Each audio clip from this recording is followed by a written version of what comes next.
All right, guys, good morning, wherever you are. Just a short recording to go through all the pairs that we've analyzed before. The first one is AUDCHF. Okay, so AUDCHF is a daily zone, and the entry is going to be on 1 hour, which this already happened. Okay, and we hope to see it really going down to these places.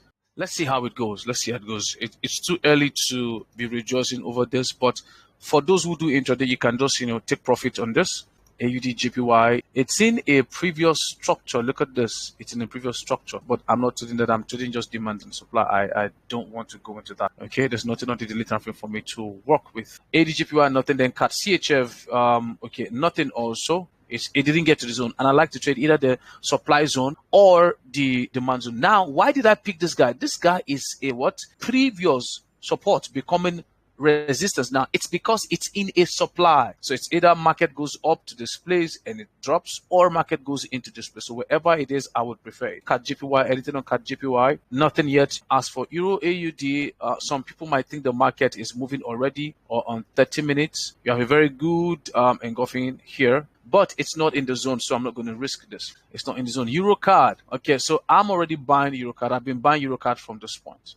Okay, why am I buying Euro card? This is obviously it's an uptrend, and when we get to the 4 hours, there's a hidden divergence that I have here. Okay, I took my first profit here in this particular zone, so I took profit last week, but market is still going up. So however, for the major move, I'm still expecting market to come down into the zones before it makes its way for the bigger monthly supply zone. Euro CHF, what do we have? The same thing. So market just kissed this particular place.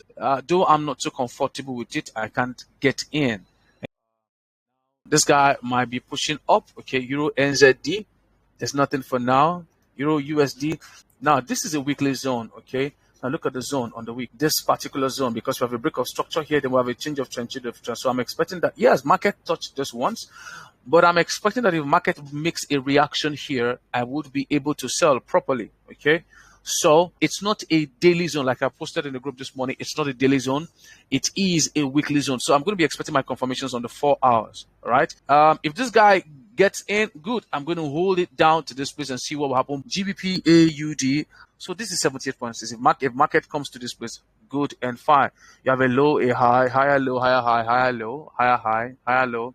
Then we're expecting a high into where? Into the zones. Okay, so trade from zone to zone. That is just it. Now I was talking about the U card. Okay, this is the U card. Now, on 1 hour, it seemed to have given a good entry. And what did it give? It gave at least 1.1. You would have made 1.1 yesterday.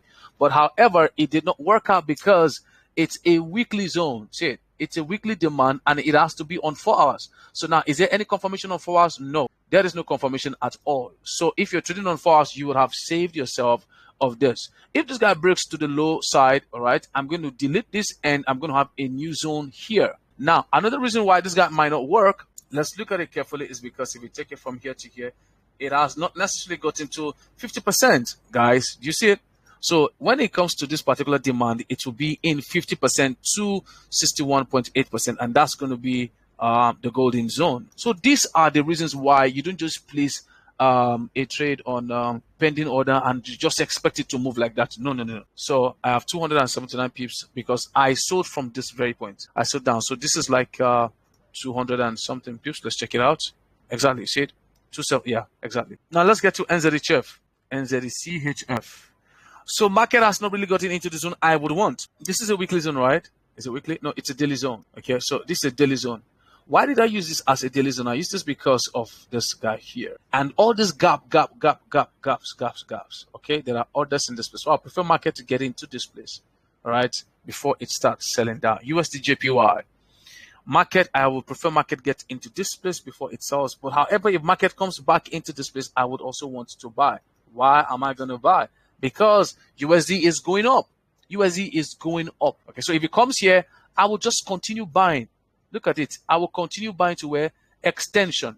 But however, if it gets to a supply zone, all right, if it gets to the first supply, that is the daily supply here, I will sell. If it gets to the weekly supply, I will sell. But what I would love is to have a buy. Do you understand? So I would prefer that USD JPY continues to buy. So it's fine if it's coming back all right, to this place. Do you get it? Good. So what do we have? NZD the same thing. NZD you may think you missed it. It's on daily. So look at this 1 hour. I know the market just started because the first leg, which is 1 hour, is out. So if this guy forms something like this, then I will look forward to a place to sell, okay, and having this guy like this, okay. Nice. My first leg of RSI is outside 70.92. Then I'm expecting either a double top here. This is for, okay, this is 1 hour. Either a double top here for market to come back to this place and sell, or for market to make a higher high, all right, and sell. Whichever way, I'm going to be watching out for this guy, okay? Or it can actually make something like this, break those lows and come back here, then I'll sell. That's a better confirmation for me. Why am I using 1 hour? Because it's on the daily zone. And if I extend this, you're going to see its confluence with previous supports and resistances, okay? So that's that. AUD card. I didn't draw anything on AUD card, really. There's no trade on AUD card. Now, AUD NZD. AUD NZD, all right? The same thing with AUD card. I have different demand zones. Okay, so when market, I don't want to sell from here because it's dangerous. This is an internal buy structure. So I'll be selling from this monthly time frame. But it can go deep inside and take this weekly time frame. Okay? All right. So, but it's in the middle of nowhere now. There's nothing here. CHF JPY. Now look at this. It's either market comes back here and I will buy because it has been buying since it's in an uptrend, or market breaks this low and I will look for a way to sell. Okay? So if I go to the 4 hours, look at what's going on here. Do you see it? So let me see 1 hour. There's nothing really going on here. There's nothing really going on. Okay, so that's what we have here. Then GBP JPY, the same thing. The same thing. Market came into this demand and market took off. But I don't do pending order. I don't do pending order. So I wait for confirmations, and this is a daily time frame. This is a daily zone. When market comes into this place, we'll look for a place to sell. Right? GBP NZD. Okay, so look at GBP NZD as of yesterday. Okay, I was selling from here. Okay, that was last week of July. Then market gave another, what do you call it? Divergence. Okay, that's hidden divergence. Look at it. This guy is going up and this guy is coming down. Entry is what a bearish engulfing can do. Simple. Okay, so how many pips do we have right now? This guy would have done 1:1.8. Okay, and that means you would have done somewhere around 245 pips. I wonder what if the person has not taken profit. So now, if he breaks this low, definitely it's going to continue going down. All right. So, but now the challenge is this. We have two zones here. Look at this carefully. We have two zones. The first one is this demand zone, and this is the second demand zone. Most likely, this first one might not work.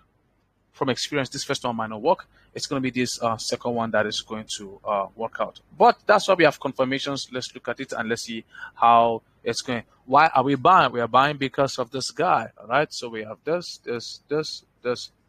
and this. So bam, that's why we are buying.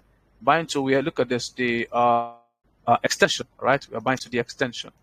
All right. So that is that, and there's no trade for all these guys. But now the counter trends. GBP card is a counter trend. See it. This guy is going up. Look at it. This guy is going up right now, but there is a counter trend on the weekly. Why? There's a supply there. So if this guy finds its way to come down, look at it. First leg is outside. If this guy finds its way to come down, then we can look for sell into this place. Just a very short sell. Just a very, very short sell. And we have a daily. Look at it. Then there's a daily zone also.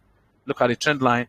So we'll prefer to buy. But however, if this guy gives us a sell opportunity, you can also take a counter trend. That's why I call it weekly counter.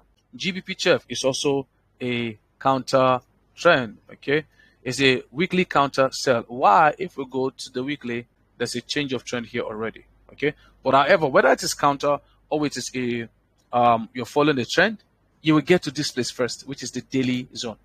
You get to the daily zone first, and all you're doing is you're looking for confirmations. You're looking for confirmations. Okay, for USD card, keep selling 281 pips on USD card, 298 pips on GBP USD, 103 pips on UCAD, and that's it. Okay, so this guy will continue. So, but what's the expectation? What's the forecast for this guy? Look at where I wanted to get to.